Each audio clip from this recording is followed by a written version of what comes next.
Hey, what's going on, Guardians? My name is the Black Link, and today we had the release of Destiny 2 Update 2.5.2. This brought with it some quality of life changes, a few sandbox changes, and of course, the Solstice of Heroes went live today.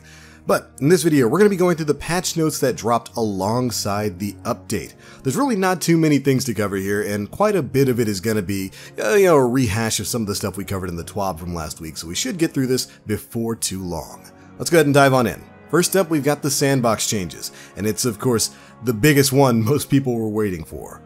Lord of Wolves getting nerfed. They've reduced the amount of ammo that shotgun scavenger perks can give to Lord of Wolves when it's in its Release the Wolves state. That's where you hold the reload button and you can fire that extended, longer range burst. But they've also decreased the effective range on Lord of Wolves, and this decrease is going to be more aggressive when the weapon is in that Release the Wolves state. So basically, a triple series of nerfs here for the Lord of Wolves. You're going to be getting less ammo back, particularly in PvP when you have shotgun scavenger perks on. You're not going to be getting a ridiculous amount of ammo back from a kill. And the gun is going to have less range overall. I guess this was kind of their compromise for still allowing people to utilize the Release the Wolves perk whenever they wanted to, while not leaving the gun in the busted state it was before. I would have been fine if they had just reverted the gun to the way it was before, where like you had to get a kill to activate Release the Wolves. I think if they had done that, it would have solved a lot more of the Lord of Wolves problems, but we'll see how this works out. Next up, they've made a change to perks. They fixed an issue that allowed the Feeding Frenzy perk to be applied to any weapon. That's a glitch I hadn't noticed, and I'm kind of sad that I didn't notice it. And I'm going to be even sadder knowing that it's gone now. Moving on, we've got some armor changes. First up, they fixed an issue where the cloth component of the Iron Simoki, I think that's how you say that, cloak wasn't rendering correctly. They fixed an issue where the cloth component of the Terra Concord mark wasn't rendering correctly.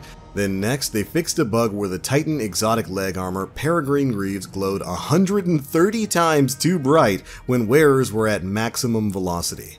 While our intention was for this exotic to help Titans destroy opponents with 130 times efficiency, we did not intend for its glow to burn out the corneas of the user. This is a really hilarious glitch that I did notice while playing a little bit of PvP. Yeah, if you had Peregrines on, they basically turned into the sun when you reached max sprint.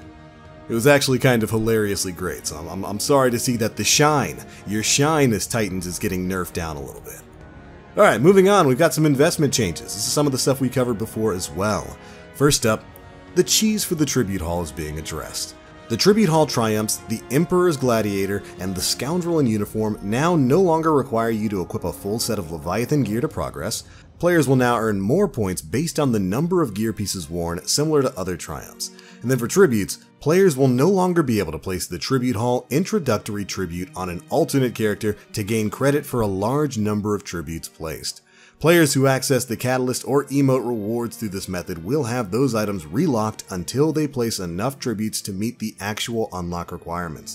Very quickly, we went over this last week. Basically, if you are on the second step of that quest where you have to go and complete one bounty for the Visage of Calus in the Tribute Hall, when he gives you that initial tribute that you used to open the door, if you swapped characters and then dropped it on a second character, you could jump back to your main character and the Visage of Calus would just give you another tribute. Then you could just keep swapping characters and doing that. And every single time you did that and opened the door, it actually counted as a tribute towards those milestones for like the Bad Juju Catalyst and stuff like that.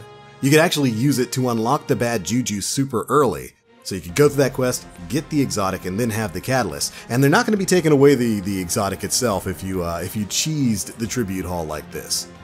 They're only going to be restricting access to the exotic emote you get at the end of the Tribute Hall, whole event thing, and the Bad Juju itself. So you're going to have to get that 45, I think it is, tributes placed for the Bad Juju Catalyst, and the 50 in order to get the emote. So there you go. Cheaters never prosper, except in the case of getting exotics. Moving on, Iron Banner's seeing some pretty big changes with the Iron Banner quest. The pursuit objective values have been adjusted. 1, they've reduced the grenade kills required by 50%. Thank you. They've also made it so that ally grenade kills are now worth as much as your own. Thank you. Next, they've reduced the sword kills required by 25%, and ally sword kills are now worth as much as your own. So if you've been stuck on those two quest steps for the Iron Banner, hopefully by the next time it rolls around, since these changes are coming in, right when the current Iron Banner is leaving, next time it comes around, hopefully you'll be able to get those steps done in no time flat. Moving on, they fixed an issue where players were unable to equip Season 3 Iron Banner ornaments on their Season 7 armor. The Wolf's Favor will no longer drop from daily and weekly Iron Banner challenges, and they fixed an issue where the Triumph Aphrodite's Gift was not unlocking for players who earned enough Iron Banner rank up packages during Season 7. This fix is of course going to be retroactive, and it will get players up to speed who have already met the requirements. So if you're one of those players who has turned in way more than enough Iron Banner packages to get that Triumph done and it still hasn't activated for you, don't worry, you don't have to wait until the next Iron Banner. This change is retroactive, so if you turned in all those packages already, you should just be able to activate this Triumph. But alright, moving on from there, we've got the Menagerie and the Chalice. First up, Heroic Menagerie now drops a sword for first-time completions, guaranteed 100%. Subsequent completions are going to have a moderate chance to drop of about 25%. Next, they fixed an issue where the Triumph Drink Deep would not unlock for some players who claimed the Masterwork slot on the Chalice of Opulence, so you should have access to that Triumph right now if you were suffering from that. They fixed an issue where players could become stuck in the Season of Opulence intro quest by unlocking the first rune on the Chalice before completing the Conflux Lost Sector and being put on the correct quest step. And finally, Imperials and Runes can no longer be earned by idling through matches of Crucible and Gambit, so no more of that cheese. Moving on from there, we've got changes to the Truth Quest. They've replaced the step of the Truth Quest chain requiring the bounty Corsair Down with a step requiring completion of 3 patrols in the Dreaming City. This is something I know a lot of people are going to be very happy about. Corsair Down bounties are not super rare, but they're fairly rare. You kind of have to be doing a lot of activities in the Dreaming City to actually get them. So I know a lot of people were having a lot of trouble getting their hands on some of those bounties, so I'm happy to see that they changed it to something more generic, and it's just doing patrols in the Dreaming City. So you can get more of those planetary mats.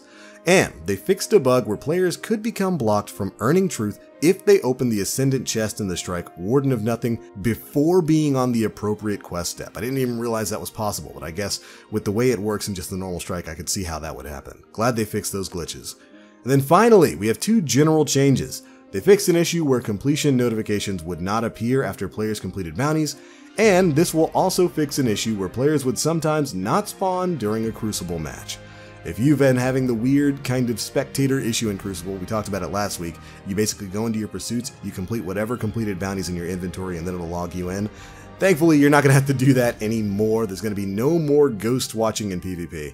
And hopefully they fixed the invisible player issue too, because that's been a little bit of a headache. Let me tell you, you have never seen anything more terrifying than a one-eyed masked, shoulder-charging invisible Titan. You talk about death from above, we're talking death from 360 degrees. You don't know where they're going to be coming from. Hopefully they have that fixed. But alright Guardians, that is pretty much it for update patch 2.5.2. The Solstice of Heroes is of course live, and if you want to check out more about that, be sure to stay tuned here to the channel. We have a video covering everything from Solstice that came out last week, and I'm sure we're going to have even more guides on how exactly you're going to be able to upgrade your Solstice of Heroes armor as quickly as possible right here on the channel, so make sure you're staying tuned in for that.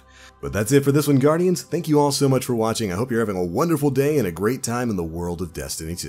But I'm out for now. As always, I am the Black Link. You Guardians, stay frosty.